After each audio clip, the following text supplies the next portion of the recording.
तो ये देखिए, ये आपका घर है और इस घर की विशेषता यही है कि आपने ये पूरा घर खेती से बनाया है। ये काफ़ी बड़ा घर है आपका, सारे संसाधन है घर में।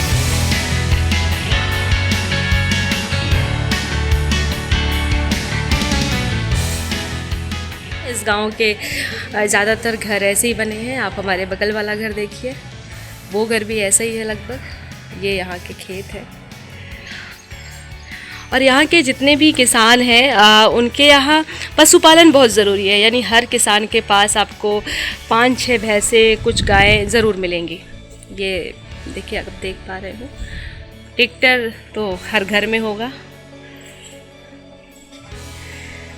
ये बड़े घर, आलीशान बंगलों का नाम हम इन्हें दे सकते हैं। और इन बंगलों की खूबसूरती यही है कि ये बंगले यहाँ के किसानों ने अपनी खून पसीने मेहनत की कमाई से बनाए हैं।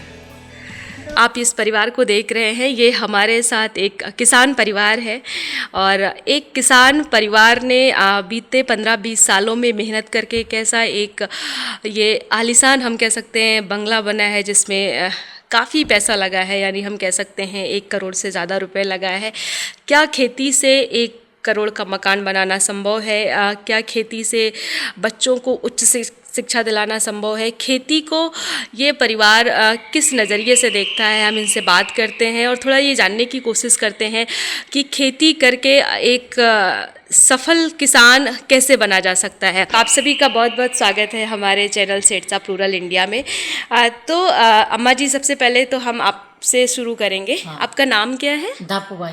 अच्छा, आप ये बताइए कि ये सब कैसे संभव हो पाया? आपने हमें बताया था ने सब मजदूरों से काम कराया, हमने कराया। अभी भी आप खेत में जाते हैं? खेत में जाते, दिन भर काम करते हैं। अभी भी करते हैं? अभी भी करते। इतना संसाधन है, इतनी सुविधाएं हैं आपके घर में, 2-3 ट्रैक्टर है। करना पड़ता है। नहीं करो तो काम चलता है क्या? नहीं चलता है। नहीं चलता है। हाँ। काम नहीं करो तो काम क्या चले? वो मजदूर क्या काम करे? अपने को भी करना पड़ता है। हाँ। और आप काफ़ी साल पहले, जब आपकी बहुत कम उम्र थी, तब आपके पति का देहांत हो गया था। फिर आपने पूरी खेती को कैसे संभाला? खेती इतने मजदूर करने खेती करी। ट्रैक्टर नहीं था तो वो लाए, जे साधन नहीं था वो सब साधन लाए। टेके सब काम करा।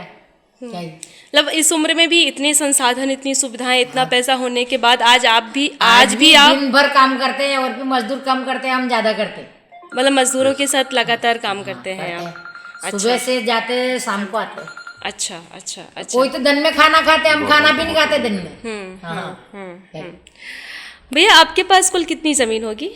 मेरे पास 101 बीघे के आसपास, मतलब 50 एकड़ के आसपास जमीन। अच्छा, आपका शुभ नाम क्या है? आदर्श पाटीदार जी। बताइए थोड़ा कि ये सब कैसे संभव हो पाया। एक अगर हम, जो हमारे दर्शक हैं, अगर वो समझ पाए कि एक सफल किसान बन के ये सारी चीज़ें, क्या खेती से इतना संभव है सब करना? खेती से ही संभव है जी। इसलिए कि मेहनत करनी पड़ती है। इसके लिए सवेरे से उठ के शाम तक सारा खेती का मैनेजमेंट करना पड़ता है। सवेरे जल्दी 5 बजे उठते हैं, हम खेती का काम खुद स्वयं भी करते हैं, मजदूरों से भी करवाते हैं। जैसे सवेरे उठते हैं हम 5 बजे तो स्वयं दूध निकालते हैं गाय भैंस का, और उसके बाद सारी हमारी दिनचर्या शुरू होती है। घर का काम औरतें करती है, सारी जो है वो खाना वगैरह बनाती है, और जब मजदूर आते हैं तो उनके साथ जाके और खेती में काम करना। मतलब अभी भी ऐसा नहीं है कि आपके पास इतना पैसा है, इतनी संपन्नता है तो महिलाएं खेत में काम करने नहीं जाएंगी? और बढ़ाने के लिए करते हैं हम तो। जी जी। क्या कह रही हैं? और पैसे बढ़ाने के लिए करते हैं, इसको और प्रोग्रेस देने के लिए करते हैं। जी जी। कहने का। हाँ, तो क्या यहाँ की ज़मीन पथरीली है, यहाँ पानी की दिक्कतें हैं, इसके बावजूद आप इतनी अच्छी फसल कैसे ले पाते हैं? जी, यहाँ बहुत हार्ड मेहनत करनी पड़ती है। यहाँ सबसे पहले तो पानी की कमी है। दूसरी चीज़, यहाँ की पथरीली ज़मीन है। यहाँ से हम करीबन 10 किलोमीटर से हमारी काली मिट्टी आती है, जो हम काली मिट्टी डलवा के खेतों को डेवलपमेंट करते हैं। उसके बाद फिर हम फसल लेते हैं उसमें। और पानी की कमी के कारण कुछ संतरे के बगीचे भी हैं, उनमें भी अपनों ने ड्रिप सिस्टम से कम पानी में ज़्यादा उत्पादन लेने के लिए ड्रिप सिस्टम लगाया हुआ है। और दूसरी फसलों में हम स्प्रिंकल वगैरह का सिस्टम का भी हमने वो प्रयास किया है, ताकि कम पानी में हमको अच्छी फसल और अच्छा उत्पादन मिल सके। और एक साथ कई फसलें लेने का और एक साथ हमारे यहाँ क्या है कि सारी फसलें होती है, गेहूँ, चना, अपना धनिया, मसूर वगैरह, सारी मेथी वगैरह सारी चीजें होती है। प्याज, और अच्छा उत्पादन लहसुन। होता है, प्याज, लहसुन। क्या हम ऐसा कह सकते हैं कि जो आपके पास 100 बीघा ज़मीन है, यानी जो 50 एकड़ की बात आप कर रहे हैं, वो 50 एकड़ ज़मीन उपजाऊ ज़मीन नहीं है, मतलब वो पथरीली हाँ, ज़मीन वो है। पथरीली थी, हमने उपजाऊ बनाई उसको मेहनत करके।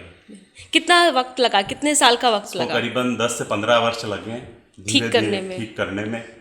हर साल थोड़ा थोड़ा करके खुद ने प्रयास करके उसके बाद सारी जमीन को हमने उपजाऊ बनाया। उपजाऊ बनाने के बाद फिर उसमें जल संसाधन का हमने प्रयास करके ड्रिप इरिगेशन, कुएं, बोरवेल लगा के उसमें पानी सिंचाई करके उसको सिंचित किया। क्या ये जो आपका घर बना है, थोड़ा इसके बारे में बताइए, कैसे संभव हुआ? मतलब हम पूरा आपका घर भी अपने दर्शकों को दिखाएंगे, तो बताइए कि कैसे संभव हो पाया? घर धीरे धीरे बनाया हमने, इंस्टॉलमेंट में बनाया, सारा एक साथ इन्वेस्टमेंट नहीं किया है, क्योंकि हमको खेती के लिए भी बचा के रख के और दूसरा काम करना पड़ता है। खेतों में भी पहले अपनों को पैसा लगाना पड़ता है और उसके बाद अपने पास उपज आती है, तब अपने पास पैसा आता है। उसमें से बचा के हमने धीरे धीरे इसको 3 या 4 इंस्टॉलमेंट में पूरा मकान बनाया। इसलिए ये कितनी लागत लगी होगी इस मकान में? इसमें करीबन 1 के आसपास लगी है। 1 करोड़। हाँ, और कितनी जगह में बना है? ये बना है 50 बाय 50 फीट चौड़ा चौड़ाई है और 84 फीट लंबाई है। अच्छा, तो इतने बड़े घर, जैसे आपने कहा जो आपका नीचे का घर है, पूरा आपका वो स्टोर रूम है जहाँ पे अनाज रखा जाता है, तो ये अलग से पूरा एक पोर्शन बनाना ही है नीचे आपको? अनाज के गोदाम बनाए, ऊपर अपना रहने के लिए हमने मकान बनाए। और पीछे पूरा और जानवर है। पीछे जो पशु वगैरह है उनके लिए अपनों ने सारी व्यवस्था और की। ये आपके गांव में सिर्फ आपका ही पहला घर नहीं है कि जो इतना अच्छा बना, आपके गांव में ऐसे बहुत सारे घर हैं। गांव में एक चीज ये है, पूरे गांव में कमाने के मामले में कंपटीशन है। उसने इतना कमाया है तो उससे मेरे को ज्यादा कमाना है, उसकी टांग नहीं खींचना अपने को जी। ये पूरे गांव में एक ही सिस्टम अच्छा है और अच्छी एकता है सभी मामले में।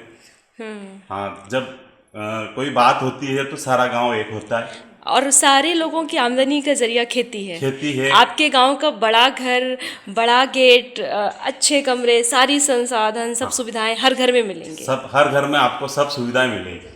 और जो सब कुछ से खेती से संभव हो। हाँ, खेती से संभव है। और आजकल क्या है कि किसी ने बच्चे को पढ़ाया है तो करीबन हमारे यहाँ शिक्षित भी बहुत, हर घर में कोई न कोई शिक्षित है।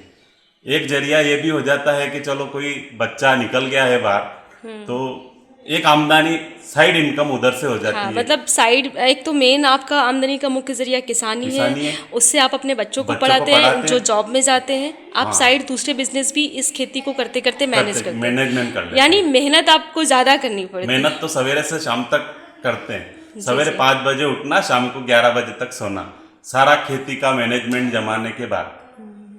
ये सारे लोग करते हैं। ये सारे लोग सब खेती करते हैं। जी जी। आपका नाम क्या है? मंजू बाला। जी, आप भी बताइए थोड़ा, आप कैसे खेती में, अभी भी आप खेत में काम करने जाती हैं, है ना? सुबह उठ के चाय पानी करके दूध निकालते हैं, जी। फिर खेत में जाते रोटी बना के। हाँ, फिर क्या दिन भर संभव काम हो करते पाता है कि पूरे इतने बड़े घर की साफ सफाई, सबका खुद खाना करते हैं। बनाना, और फिर क्योंकि आपके घर में खाना बनाने के लिए या घर की साफ सफाई करने के लिए कोई आपने व्यक्ति नहीं रखा है ना? आप सारा काम खुद से करते हैं, करते हैं सारा। तो कैसे, मतलब क्या हो जाता है जल्दी संभव? उठते हैं, हाँ, नहीं हुआ इधर। फिर कचरे पोछे सब करते हैं, फिर खाना बनाते हैं, फिर अच्छा। खेत पे जाते हैं, मजदूर आते हैं, हाँ, खेत पे जाती हैं, रोज जाती हैं, रोज जाते हैं, मजदूरों के साथ काम करने ही है। करते हैं मजदूरों के साथ। ऐसा क्या नहीं है कि अगर आप खेत पे ना जाए तो काम हो जाए, ऐसा नहीं हो पाता है, मतलब करना ही पड़ता है। करना ही पड़ता है, वो मजदूर कम काम करते हैं। आपका नाम क्या है? मेरा नाम अदिति पाटीदार है जी। मैं बीडीएस कर रही हूँ, अभी मेरा बीडीएस सेकेंड ईयर चल रहा है। जी। हमारे गांव में मतलब लड़कियों को पढ़ाया तो सारे गांव में जाता है, पर सिर्फ बस डिग्री लेने के लिए, पर हमारे गांव में ओनली डिग्री लेने के लिए या फिर ऐसे ही पढ़ाया नहीं जाता है सिर्फ एजुकेशन करी हो इस नाम के लिए। हमारे यहाँ इसलिए पढ़ाया जाता है क्योंकि वो अपने इंडिपेंडेंट हो, अपने पैरों पे खड़ी हो सके, कुछ जॉब कर सके, इसलिए पढ़ाया जाता है। आपके पिताजी किसान हैं? मेरे पिताजी किसान हैं, मेरी माताजी किसान है, मेरे दादाजी भी किसान ही थे, मतलब हमारे यहाँ सारे फार्मर हैं। हाँ, और आपकी जो पीढ़ी आई वो अब पढ़ाई की तरफ आगे बढ़ रही है। हाँ। हाँ, तो आपको क्या लगता है कैसे मैनेज हो जाता है सब? आप भी खेतों में जाते हैं कभी जब आपको मौका लगता है? हाँ, काम हम करने? लोग वैसे मैं इंदौर में पढ़ती हूँ, पर जब यहाँ आते हैं घर पे तो मैं मम्मी मेरे खेत पे जाते हैं तो मैं खाना बना देती हूँ। यहाँ पे घर में झाड़ू पोछा सब हम ही लोग करते, कोई नौकर नहीं रखा है। और कभी मैं भी चली जाती हूँ खेत पे। तो आपको क्या लगता है कि जो सफलता का मूल मंत्र है वो यही है कि अपना काम सारा खुद से करना है, मेहनत करनी है, परिवार के हर सदस्य को, मतलब संसाधन कितने भी आ जाएं पर मेहनत करना नहीं रोकना है? सही है, मेहनत तो जरूरी है। कुछ भी कितना भी पैसा हो, मेहनत तो करनी ही पड़ेगी। आप कुछ कह रहे थे? मैं यूँ कह रहा था कि जैसे गांव में सभी पढ़ाने के मामले में कंपटीशन है जी।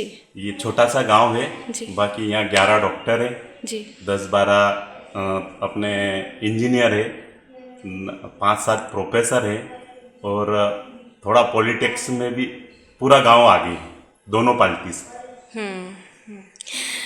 जो आपने मुझे कहानी बताई, जो हमने आपके उससे सुना, तो जो हमारे दर्शक आपको देख रहे हैं, सुन रहे हैं, मैं खुद भी जब आपसे पहली बार मिली थी मुझे बहुत आश्चर्य हुआ था कि खेती से क्या संभव है। मैं आपसे बार बार एक ही सवाल पूछ रही थी। तो आप हमारे दर्शकों से क्या कहना चाहेंगे? क्या ये संभव है और इसमें कितने साल मेहनत लगता है? कैसे आप ये मैनेज करते हैं? हाँ, खेती से ये संभव है, लेकिन थोड़ा मेहनत करनी पड़ेगी इसके लिए। हाँ, मेहनत तो सारे किसान करते सारे हैं, किसान करते हैं, लेकिन इसको और कैसे अपने बढ़ाएं? को स्वयं को मेहनत करनी पड़ेगी। सवेरे उठना, शाम तक जो अपनी दिनचर्या रहती है उसको नई मैनेजमेंट तकनीकी से करना। जोड़ना, नई फसलों को जोड़ना, नई किस्म की फसलें लाना, उनको मार्केट में अच्छे रेट में बेचना। और सिर्फ जमीन खराब है ये कह के खेती ना छोड़ना। हाँ, खेती ना छोड़ना। पानी नहीं है, इसके लिए ड्रिप इरिगेशन, आपका स्प्रिंकल सिस्टम जो रहता है उससे सिंचाई करना। मतलब खेती से संभव है कुछ खेती भी? से संभव आप है। खेती को मुनाफे का सौदा मानते हैं? हाँ, मुनाफे का सौदा है, उसके लिए मेहनत करना पड़ेगी। सबसे मूल बस मंत्र यही है। अगर हम आपसे जानना चाहें, अगर आपको बताने में आसानी हो कि अगर आपकी जो 50 एकड़ ज़मीन है, अगर हम सालाना एक आमदनी जानना चाहें तो क्या आप बता सकते हैं कि आपकी लागत कितनी होती है, आमदनी कितनी होती है, मुनाफा कितना होता है? एक फसल हमारे पास बच जाती है, एक फसल का हमारा खर्चा हो जाता है। अच्छा, तो अगर एक मोटा मोटी आप आइडिया दें हमें। 2 फसल का हमारे पास साल में हम 2 फसल लेते हैं। हाँ। रबी और खरीफ की फसल लेते हैं। एक अच्छा। फसल का खर्चा हमारा दूसरी फसल में चला जाता है और दोनों का मिला के एक फसल का पैसा हमारे पास बच जाता है। सालाना क्या हम 50 लाख या कैसे, क्या एक आमदनी हाँ, कितनी? 20 से 25 के समथिंग हमारे पास बगीचे वगैरह, जो संतरे, अमरूद वगैरह के बगीचे हैं, सारा मिला के बचा कभी कभी नुकसान भी चला जाता है। जी जी जी जी। जैसे कोई प्राकृतिक आपदा आ जाती है तो नुकसान भी होता है। यानी 20-25 लाख मोटा मोटी हम मान सकते हैं कि सालाना बच जाता है, बच सारी जाता है। लागत निकाल के। बचाते हैं तो बच जाता है जी। इसके पीछे बचाते हैं तो, और अगर अपन उसको बचाएंगे नहीं और जितना अपना इन्वेस्टमेंट है उससे ज्यादा अपन खर्च करने की कोशिश करेंगे तो नहीं मुश्किल बचे। है। हाँ। इसके लिए अपने को बचाना पड़ेगा। और आपके यहाँ जो भी घर मैंने देखे, मैंने आपके पूरे गांव का भ्रमण किया, तो हर घर में कार, हर घर में मोटरसाइकिल, हर घर में ट्रैक्टर, ये आपके यहाँ एक बहुत आम और साधारण बात है। हाँ, ये बात तो है। यहाँ कंपटीशन है, कमाने के मामले में कंपटीशन है कि उसने इतना कमाया है तो अपने को उससे अच्छा खेती में इन्वेस्टमेंट करके और उससे अच्छा कमाना है। ये हमारे दादाजी ने ही सबसे पहले दिखाया है, पूरे गांव को उनने अग्रसित किया है कि अपने को तकनीकी खेती करना है। अच्छा, ये आपके पास तो 50 एकड़ ज़मीन है, एक बड़ी ज़मीन है, पर आपके गांव में हम उन किसानों से भी मिले हैं जिनके पास 5 या 10 एकड़ ज़मीन है। इतना बड़ा घर नहीं, पर उनके पास भी अच्छा घर है। अच्छा, और संसाधन उनके पास भी संसाधन। तो मतलब ज़मीन छोटे बड़े होने से कोई मतलब छोटे बड़े होने से कोई, बस मेहनत मेहनत और लगन। जी जी जी, धन्यवाद।